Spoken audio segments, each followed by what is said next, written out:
तो आदाब, नमस्कार, गुड इवनिंग, सत श्री अकाल। एक बार फिर आप तमाम लोगों का स्वागत है क्राइम तक की कहानी के इस एपिसोड में। उम्मीद है पूरी फैमिली अच्छी होगी, अपना ख्याल रख रही होगी। आज सुप्रीम कोर्ट का एक बहुत बड़ा फैसला आया। एक ऐसा फैसला जो देश के एक प्रधानमंत्री रहे, प्राइम मिनिस्टर रहे, राजीव गांधी के कातिलों से जुड़ा हुआ था। वैसे इस फैसले पर बहस हो सकती है, लेकिन इस फैसले से मुझे जो एक चीज़ समझ में आती है, एक तो वो ये है कि कानून हर एक के लिए बराबर होता है। वरना आप सोचें कि किसी एक देश के प्राइम मिनिस्टर का जिन लोगों ने कत्ल किया हो, क्या उनकी रिहाई के बारे में कोई सोच सकता है? मुमकिन है। लेकिन फिर यही है कि एक आम आदमी और जो कहा जाता है एक बड़ा आदमी, इन सब के लिए बात एक ही जैसी होनी चाहिए।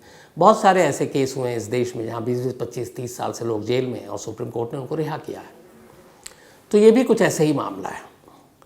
30 साल के आसपास जेल में बंद रहे और उसके बाद अब फिर ये है कि पता नहीं कब तक रहे। तो 30 साल काफ़ी होता है शायद। दूसरा ये है कि इन 30 सालों में एक बड़ा हिस्सा इन तमाम लोगों ने जेल में ये सोचकर काटे कि पता नहीं किस दिन सुबह सुबह फांसी दे दी जाए। तो मौत के डर और दहशत के बीच में बहुत साल काटे।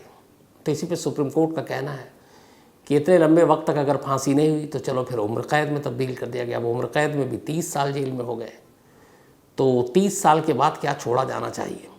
लेकिन यहाँ पे एक और भी सबसे बड़ी चीज़ आई, वो ये कि जिस शख्स का कत्ल होता है यानी राजीव गांधी, उनकी पत्नी सोनिया गांधी, वो खुद कोर्ट से और गवर्नर से अपील करती हैं और बल्कि जितने भी कातिल थे उसको माफ़ कर दिया। बहुत पहले की बात है।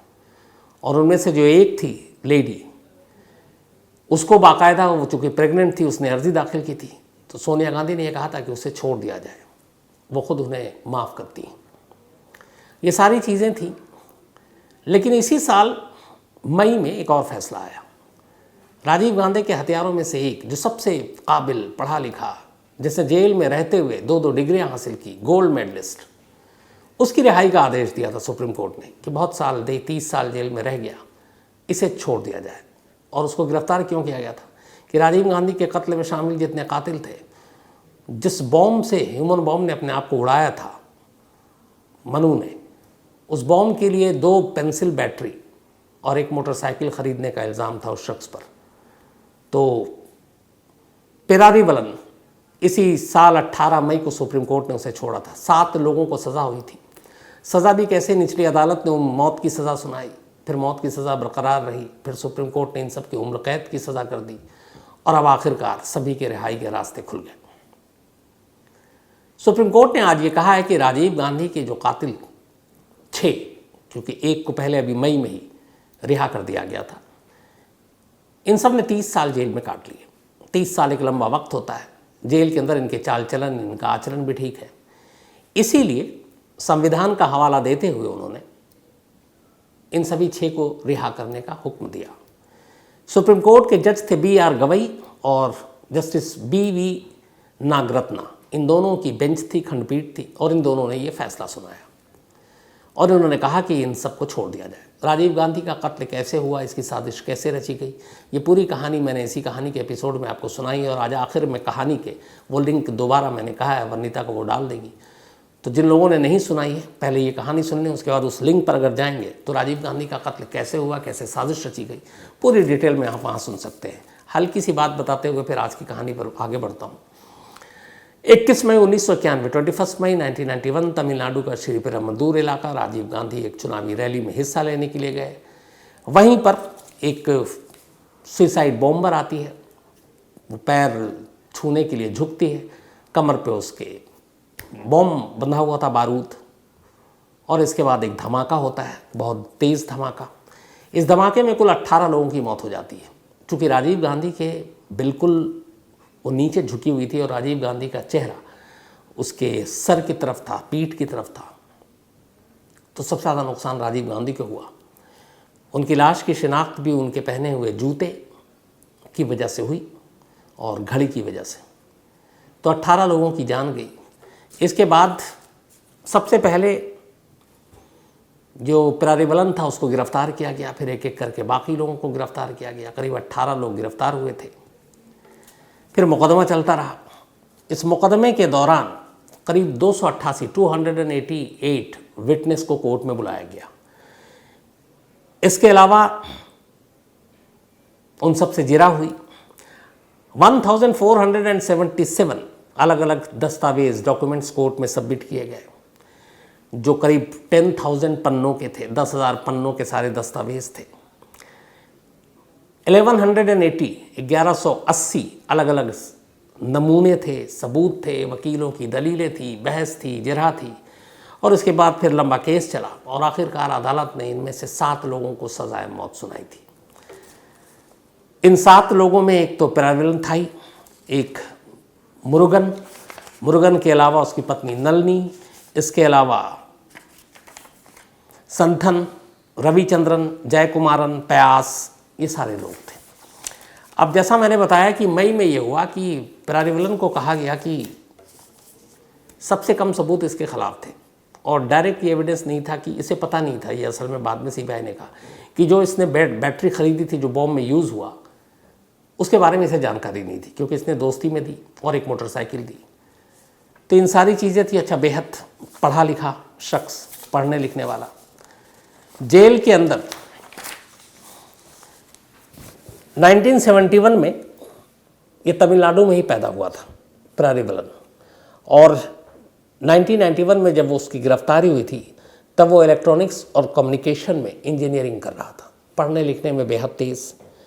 और फिर उसने अपनी पढ़ाई पूरी की। इसकी सज़ा जो थी, मौत की सज़ा इसे भी सुनाई गई थी, लेकिन फिर उम्र कैद में बदल दी गई। अब जेल में क्या करें, तो प्रेवलन, चूँकि मैंने बताया कि पढ़ने में तेज़ था, इसने जेल के अंदर से ही कंप्यूटर एप्लीकेशन का कोर्स किया। इसके अलावा इसने MCA किया जेल के अंदर से ही, इंदिरा गांधी ओपन यूनिवर्सिटी से। फिर इसने ये दोनों एग्ज़ाम 90% से एबव मार्क से पास किया जेल में रहकर। फिर इसने 2013 में तमिलनाडु का एक और एग्ज़ाम था जैसे कि कोर्स से जुड़ा हुआ था, उसमें ये गोल्ड मेडलिस्ट था। तो इतना पढ़ा लिखा है, इतना तेज़। और मई में इसी 2022 में 18 मई को इसको रिहा कर दिया गया। तो जब इसको रिहा किया गया तो बाकी की जो 6 लोग थे उन्होंने कहा कि हम भी साथ बंद हैं, तो अगर एक को रिहा किया गया तो ये कानून हम पे भी लागू होना चाहिए। इसका ये मामला सुप्रीम कोर्ट में पहुंचा और आखिरकार सुप्रीम कोर्ट की 2 जजों की बेंच ने आज बाकी 6 लोगों को भी रिहाई का हुक्म सुना दिया। अब प्रेवलन की तो कहानी सुना दी, बाकी 6 लोग कौन थे और उनका क्या रोल था और वो जेल में कैसे रहे, क्या किया, अब उन लोगों की एक एक करके आपको सुनाता हूँ। पहला मुरुगन, कहते हैं मुरुगन वो था जो नंबर 2 था एक तरह से इस पूरे ऑपरेशन में, और ये श्रीलंका के जाफना का रहने वाला था, मतलब तमिलनाडु का नहीं था। और वहाँ पे ये लिट्टे का यानी LTTE का एक बॉम्ब एक्सपर्ट्स था और बॉम्ब बनाने में इसकी महारत थी। मुरुगन की शादी हुई थी नलनी से जो तमिलनाडु की है। ये दोनों हस्बैंड वाइफ थे और इन दोनों को उम्र कैद और फांसी की सज़ा एक साथ हुई, क्योंकि दोनों इस साजिश में शामिल थे। तो ये दोनों पति पत्नी थे, साथ में सज़ा सुनाई गई। जब ये दोनों जेल गए तब नलनी प्रेग्नेंट हो गई थी, लेकिन वो नलनी के ऊपर आऊँगा तब बताऊँगा। लेकिन जेल के अंदर मुरुगन जो है ये बीमार रहने लगा था और इसी बीमारी से तंग आकर इसने एक बार मर्सी किलिंग के लिए सुप्रीम कोर्ट में एक अर्जी लगा दी थी। मतलब ये कि मुझे खुद को मारने की इजाज़त दी जाए, क्योंकि मैं अब बीमार हूँ और जेल की सलाखें हैं, तो ये सब मैं बर्दाश्त नहीं कर पा रहा हूँ। हालांकि सुप्रीम कोर्ट ने उसको खुद को मारने की जो उसकी फरियाद थी उसको नामंजूर कर दी। जेल ऑफिशियल के ख़िलाफ़ इसने एक बार 10 दिन का जेल के अंदर भूख हड़ताल भी किया था, जो मामला फिर उठा और 10 दिन के बाद फिर इसने उपवास तोड़ा था जब इसको वादा किया गया था। तो जो 6 लोगों की रिहाई का हुक्म आज सुप्रीम कोर्ट में दिया है उसमें से एक यही मुरुगन है। नंबर 2 पे उसकी wife S Nalini, husband wife दोनों जेल में लेकिन अलग अलग। नलनी चेन्नई की थी, मुरुगन तो तमिलनाडु के जाफना का था, ये चेन्नई की थी और चेन्नई के एक कॉलेज से इसने बाकायदा ग्रेजुएशन किया, पढ़ने लिखने में बेहद तेज़ थी। चेन्नई के ही एक प्राइवेट कंपनी में ये स्टेनोग्राफर के तौर पर काम कर रही थी। साथ ही ये डिस्टेंस एजुकेशन के ज़रिए मास्टर का कोर्स भी कर रही थी जब ये सब कुछ इंसिडेंट हुआ, उस वक्त की बात कर रहा हूँ। लेकिन फिर इसका लिट्टे के साथ एक रिलेशन बना और कहते हैं उसकी वजह इसका भाई था, क्योंकि वो लिट्टे को लेकर सॉफ्ट कॉर्नर रखता था, जो कुछ श्रीलंका में चल रहा था उसको लेकर। तो ये फिर लिट्टे की एक एक्टिव कैडर बन गई, लेकिन रहती थी चेन्नई में, पर श्रीलंका आना जाना था। और उसके बाद मुरुगन से फिर इसकी शादी हो गई। अब मुरुगन लिट्टे का बॉम्ब एक्सपर्ट। फिर इसके बाद ये 1991 हुआ, राजीव गांधी की मौत हुई, ये दोनों गिरफ्तार हो गए, तब ये प्रेग्नेंट थी। फिर इसने जेल में एक बेटी को जन्म दिया। जब बेटी को जन्म दिया, अब इसे उस वक्त हो गई थी फांसी की सज़ा सुप्रीम कोर्ट से। तो अब नलिनी ने एक एप्लीकेशन दी। उसने कहा कि पहले तो मैं और मेरा पति था मुर्गन, लेकिन अब मेरी एक बेटी पैदा हो गई है और हम दोनों को सज़ाए मौत मिली है। तो अगर हम दोनों को फांसी पे चढ़ा दिया जाएगा तो ये बताएं कि मेरी बेटी की परवरिश कौन करेगा? मेरी बेटी का क्या गुनाह है या ख़ता है? जो हमने किया वो तो ठीक है, लेकिन उसे किस बात की सज़ा की उससे एक साथ उसके माँ और बाप दोनों को छीन लिया जाए। जब ये एप्लीकेशन गया, इसके बाद ये बात गई गवर्नर तक कि माफ़ कर दिया जाए। तब कहते हैं कि सोनिया गांधी ने खुद कहा था कि चूँकि वो एक माँ बनी है, एक बेटी को पैदा किया है, एक माँ या बच्चे का बिछड़ना या दूर होने का दर्द वो समझती हैं, इसलिए उन्होंने कहा कि नलिनी को माफ़ कर दिया जाए, ये जानते हुए भी कि उसने मेरे पति को मारा है। तो नलिनी ने ये एप्लीकेशन दी थी। तो उस एप्लीकेशन के बाद फिर बाकी चीज़ें हुई और नलिनी की जो सज़ाए मौत थी उम्र कैद में तब्दील कर दी गई। बहुत सारी वजह थी, लेकिन उसमें ख़ास ये थी कि चूँकि वो एक बेटी की माँ थी और बाप को भी फांसी हो चुकी है तो उसने राष्ट्रपति के पास दया याचिका भेजी थी। और 2000 में चूँकि सीधे सीधे राजीव गांधी जुड़े थे तो उनकी फैमिली की क्या राय है ये भी जानना था। तब सोनिया गांधी ने प्रेसिडेंट ऑफ इंडिया से कहा था कि चूँकि उसकी बेटी है इसलिए उसको माफ़ कर दिया जाए, और मैं माफ़ करती हूँ। तब इसके बाद 2000 में राष्ट्रपति ने नलिनी की दया याचिका को एक्सेप्ट किया और नलिनी को माफ़ कर दिया था। एक ज़माने में नलिनी ने भी मर्सी किलिंग की एप्लीकेशन दी थी अपने पति की तरह कि मैं भी अब थक गई हूँ, परेशान हूँ, लेकिन तब भी उसकी इस मर्सी पिटिशन को खारिज कर दिया गया। खैर, इसके बाद अब नलिनी की बेटी धीरे धीरे बड़ी हुई। जो ताज़ा खबर है वो ये है, चूँकि वो उस वक्त 30 साल हो गए इसको जेल में रहते हुए और करीब 28-29 साल अब इसकी बेटी की उम्र हो गई है। फिर बेटी को कुछ लोगों ने मदद की और बेटी ने लंदन में पढ़ाई की नलिनी के। और अभी कहते हैं कुछ वक्त पहले लंदन में शादी हुई और अपनी बेटी की इस शादी में शामिल होने के लिए नलिनी जो है वो लंदन भी गई थी। तो पेरोल पर रिहा होकर, जब शादी हुई थी तब वो पेरोल पर रिहा हुई थी। तो राष्ट्रपति ने माफ़ कर दिया था सज़ाए मौत से, लेकिन उम्र कैद की सज़ा बरकरार रखी गई। तो ये जेल में थी, बेटी बाहर पली बड़ी, अच्छी खासी तालीम हासिल की और लंदन में पढ़ाई की। उसके लंदन में ही एक अच्छे लड़के से शादी हो गई और पेरोल पर खुद नलिनी लंदन पहुंची थी। तो आज के इस फैसले के बाद मुर्गन यानी कि नलिनी का पति और उसकी पत्नी नलिनी, ये दोनों रिहा हो गए। तो ये हुए 2। अब तीसरा कैरेक्टर कौन है जो रिहा हुआ? तो इसमें जो तीसरा कैरेक्टर है उसका नाम है संथन। संथन भी श्रीलंका से आया था और जो इंडिया में राजीव गांधी को मारने की पूरी साजिश थी, उस साजिश की हर कड़ी के बारे में ये जानता था। 12 सितंबर 1990 को ये श्रीलंका से तमिलनाडु पहुंचा था और ये असल में धनु, जिसने राजीव गांधी को जो ह्यूमन बॉम्ब बनी थी, जिसने अपने कमर पर बॉम्ब बांधा था और झुकी पैर छूने के लिए और फिर बटन दबा दिया और धमाका हुआ। तो दरअसल उस धनु का दोस्त था ये संथन। और धनु भी जो थी वो एलटीटी की बहुत ख़ास, संथन भी ख़ास। और कहते हैं कि संथन को इसीलिए भेजा गया था ताकि ऐन वक्त पर धनु अपने इरादे से पलट न जाए। तो ये लोग नज़र रखते थे, ख़ासतौर पर जो एक सुसाइड बॉम्बर है उसको मरना है। अब क्या पता कब कौन सी चीज़ दिमाग में आ जाए और वो इरादा बदल दे कि यार उसको मारना है लेकिन खुद भी मरना पड़ेगा, तो पल में आपका की सोच बदल सकती है। तो संथन का ये काम था कि वो धनु को लगातार एक्टिव रखे और धनु को लगातार वो प्रोवोक करे और उसके दिमाग में कोई और बात ना आने दे। तो संथन जो था वो ख़ास तौर पर यहाँ आया था इन हथियारों की मदद करने, इन कातिलों की मदद करने के लिए। और ये भी था उसका ऑर्डर कि अगर जो टीम बनाई गई उसमें से कोई ऐन वक्त पर पीछे हटता है तो फिर वो अपनी ही टीम है लेकिन बेशक उसको भी मार दो, ताकि ये राज, ये प्लान, ये साजिश का हिस्सा जो है वो लीक ना हो। तो संथन एक तो धनु पे नज़र रखना, दूसरी इस ऑपरेशन में जितनी भी लोग शामिल थे उन पे नज़र रखना कि अगर कोई पलटा तो संथन का काम था उसको मार डालना। तो ये भी पकड़ा गया था, इसे भी पहले फांसी हुई फिर उम्र कैद। अब इसे भी सुप्रीम कोर्ट ने रिहा करने का हुक्म दिया है।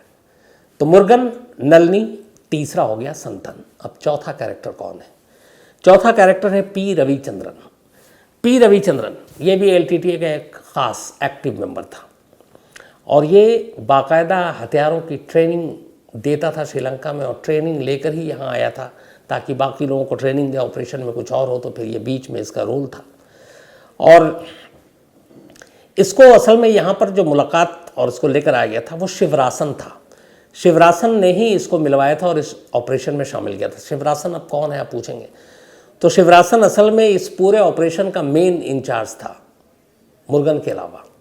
और बाद में जब शिवरासन के बारे में ये पता चला, खुलासा हुआ, तो राजीव गांधी की मौत के बाद शिवरासन ने खुदकुशी कर ली थी, सुसाइड कर लिया था। तो शिवरासन का खास था रविचंद्रन, जो हथियारों की ट्रेनिंग लेकर आया था। और यहाँ पर इन सब को ये था कि बॉम्ब अगर काम ना करे तो कोई और रास्ता हो तो उसके लिए तैयार रहना। तो ये रविचंद्रन था जो कैरेक्टर चौथा। सुप्रीम कोर्ट ने इसको भी आज रिहा करने का हुक्म सुनाया। अब पांचवा कैरेक्टर है जय कुमारन, जिसकी रिहाई का फरमान जारी हुआ है। जय कुमारन की असल में जो बहन है उसकी भी शादी इसी साजिश में शामिल एक और कैरेक्टर से हुई थी। तो इसको भी लिट्टे ने भेजा था, ये भी श्रीलंकाई था। और इसको यहाँ पर ये था कि जो धमाका होगा तो उसमें एक तो है धनु राजीव गांधी के करीब जाएगी, बाकी लोग जैसे कोई एक प्रेस रिपोर्टर बन के था, बाकी लोग भी उसी भीड़ में थे लेकिन दूर दूर थे, क्योंकि उन्हें मालूम था धमाका जब होगा तो किस रेंज में नुकसान पहुंचेगा। तब उन लोगों को वहाँ से निकलना, और ये बैकअप टीम थी कि अगर मौका मिला, धनु नाकाम हो गई तो किसी और को वार करना है। तो उसमें यह था कि जो ये तमाम लोग हैं, जब ये हमला हो जाए उसके बाद इन सभी लोगों को सुरक्षित महफूज ठिकाने पर पहुंचाना और उन्हें छुपाना, इसकी जिम्मेदारी दी गई थी जय कुमारन को कि तुम करोगे। और उसकी वजह क्या थी? क्योंकि जय कुमारन की जो बहन थी उसकी शादी हुई थी इसी ऑपरेशन में शामिल एक और शख्स पयास से। तो अब जय कुमारन, जिसको सुरक्षित सबको हमले के बाद लोगों को छुपाना था, फिर निकालना था, ये पांचवा कैरेक्टर है जिसकी रिहाई का फैसला हुआ। अब आखिरी 6 लोगों को रिहा किया गया है। उसका नाम पयास है। जय कुमारन की बहन का पति, यानी जय कुमारन का साला। इसका काम यह था कि जय कुमारन के साथ मिलकर ये जितने भी लोग बचेंगे हमले में, ये भी था कि कुछ मारे जाएंगे क्योंकि सब सुसाइड बॉम्बर टाइप के थे, तो उनको एक तो वहाँ से निकालना, उनको रास्ता दिखाना, और इसके बाद इन लोगों की जगह फिक्स थी कि कहाँ रहना है, कहाँ बचना है पुलिस से, एजेंसियों से, क्योंकि कोई मामूली कत्ल करने नहीं जा रही है, देश के एक्स प्राइम मिनिस्टर को मारने जा रहे हैं। तो सारी एजेंसियाँ, पुलिस फोर्स सब एक्टिव होंगी। तो उन सब के दौरान इन सबको बचाना और निकालना और उनको फिर ले जाकर सुरक्षित रखना था। तो हालांकि ये था कि सुप्रीम कोर्ट ने कहा था कि इसका डायरेक्ट इस साजिश में शामिल होने के एविडेंस शायद सीबीआई सामने नहीं रख पाई, तो इसको लेके भी एक बहस हुई थी। तो ये 6 कैरेक्टर कुल जिनकी रिहाई हुई है, मुर्गन, उसकी बीवी नलनी 2, संथन 3, पी रविचंद्रन 4, जय कुमारन 5, पयास 6। करीब करीब 30 साल तक जेल में ये लोग रहे। 30 साल के बाद ये सब बाहर आए, और इनकी बाहर आने का रास्ता जो दिखाया था वो पेरारीवलन ने दिखाया था, जो इस पूरे ऑपरेशन में शामिल सबसे पढ़ा लिखा इंसान था। हालांकि बाद में सीबीआई ने इसमें, पेरारीवलन का भी एक इंटरेस्टिंग केस है कि सीबीआई ने अपना जो पहला सारे सबूत पेश किए, तो उन्होंने कहा था कि ये जो बैटरी खरीदी गई थी, बॉम्ब जिसको धनु ने पहना था उसको चार्ज करने के लिए, एक्टिव करने के लिए, तो पेरारीवलन को पता था कि ये बॉम्ब के लिए यूज़ हो रहा है। लेकिन बाद में जब दूसरा फेस आया और ये माफ़ी उफ़ी की बात आई, तब सीबीआई ने एक दूसरा दिया था कि नहीं, उसे इस साजिश के बारे में पता नहीं था, उसने अंधेरे में ये बैटरी खरीद कर दे दी, उसे नहीं मालूम था इसका इस्तेमाल कहाँ होना है, यानी कि राजीव गांधी को मारने के लिए होना, ये नहीं मालूम था। तो इन सारी चीज़ों का भी फ़ायदा हुआ। लेकिन कुल मिलाकर आज का ये एक बहुत बड़ा फैसला, क्योंकि एक्स प्राइम मिनिस्टर जिसके कत्ल ने पूरे देश को दहला दिया, उस कत्ल के बाद फिर आपको याद होगा कि दिल्ली समेत दंगे हुए जिसमें बहुत सारे बेगुनाह सिख मारे गए और बहुत सारी चीज़ें हुई। उस केस को लेकर 1991 के, अब हर जो भी था इसमें, मतलब साथी थे, 7 के 7 अब बरी हो गए। इस केस में किसी एक को भी फांसी नहीं दी गई, किसी एक को भी फांसी पर नहीं चढ़ाया गया। जबकि सबको सजाए मौत मिली थी, नीचे से लेकर ऊपर तक हर अदालत ने। लेकिन फिर बहुत सारे मोड़ आए। खुद तमिलनाडु की जो मुख्यमंत्री पहले जयललिता थी, उसके बाद अभी स्टैलिन, इन्होंने भी इन लोगों की रिहाई के लिए सिफारिश की थी। और इन सब का कहना यही था कि चूँकि 30 साल हो गए, 30 साल काफ़ी होता है। अगर उम्र कैद होती तो 2 उम्र कैद की सज़ा तो काट चुके थे, इसके बाद इनको जेल में रखने का कोई मतलब नहीं है। और सबसे बड़ा जो हक में गया इन लोगों के, कि जिस गांधी परिवार के राजीव गांधी का कत्ल हुआ, उस परिवार ने इनमें से हर एक को माफ़ी दे दी थी। तो इस बात को भी कोर्ट ने और प्रेसिडेंट ने सामने रखा। और इसी के बाद आज यानी कि 11 नवंबर को करीब 30 साल की कैद के बाद इन सब की रिहाई का फरमान आ गया। तो ये थी आज की कहानी। लेकिन कहानी ख़त्म करूं उससे पहले वही अपना सिलसिला। आज अंबुज यादव का जन्मदिन है, तो हैप्पी बर्थडे अंबुज। और नवीन यादव जी ने ये भेजा है। इसके अलावा जोया नाज का भी आज जन्मदिन है, तो हैप्पी बर्थडे जोया। और ये इसरार अहमद साहब ने भेजा, उनकी बेटियां हैं। उस्मान सैफ़ी का भी आज जन्मदिन है, तो हैप्पी बर्थडे उस्मान। युक्ता शर्मा, हैप्पी बर्थडे युक्ता। और राज शर्मा ने भेजा है। साथ ही मेता राम